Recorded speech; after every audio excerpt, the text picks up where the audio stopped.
പുലിക്കളി ആവേശം കേരള വിഷൻ ന്യൂസിനോട് പങ്കുവച്ച് മന്ത്രി കെ രാജൻ. വൈകുന്നേരം നോക്കിയാൽ തൃശ്ശൂരിന്റെ നഗരത്തിൽ വന്നു നിൽക്കുന്നവരൊക്കെ അവരുടെ സ്ഥാനം മറന്ന്, പ്രായം മറന്ന്, രൂപം മറന്ന്, ഈ സത്യത്തിൽ ഇതിന്റെ ഒരു സംഗീതം കേട്ടിട്ടില്ല. ഇപ്പോ ഈ കൊട്ടിന്റെ ഒരു പ്രത്യേകതയുണ്ട്, ഒരു താളം, ഒരു വന്യതാളമാണ്. പുലിയാണല്ലോ വരുന്നത്. കാട്ടുനിന്ന് പുലി വരുമ്പോൾ പിടിക്കാൻ പറ്റുന്ന ഒരു വന്യതാളത്തിലേക്ക് അത് പോകും. സാധാരണ ഞങ്ങൾ പറയാറുണ്ട്, ഈ പഞ്ചാരിക്കും പാണ്ടിക്കും തൃശ്ശൂർ കൈകൊണ്ടാണ് താളം പിടിക്കുക, പുലിക്കളിക്ക് തൃശ്ശൂർ കാലുകൊണ്ടാണ് താളം പിടിക്കുക. അതൊരു താളാണ്. അത് ഈ ചാടുന്ന പുലിക്ക് മാത്രമല്ല, ഒപ്പം നിൽക്കുന്ന നമുക്കും ഉണ്ടാകും. ചെണ്ട, എടയ്ക്ക, ഉടുക്ക് ഇത് കൂട്ടിയിട്ടുള്ള ഒരു കോമ്പിനേഷനാണ്. ആ കോമ്പിനേഷൻ ഇവിടെ മാത്രമേ ഉണ്ടാവുള്ളൂ, അല്ലെ? ഇവിടെ മാത്രമേ ആ കോമ്പിനേഷൻ ഉള്ളൂ. ആ കോമ്പിനേഷൻ വേറെ പുറത്ത് കിട്ടില്ല.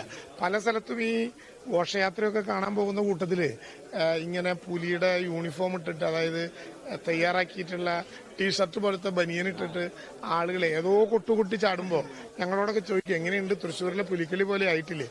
തൃശ്ശൂരിലെ പുലിക്കളി കാലങ്ങൾ നീണ്ട ഒരു തയ്യാറെടുപ്പാണ്.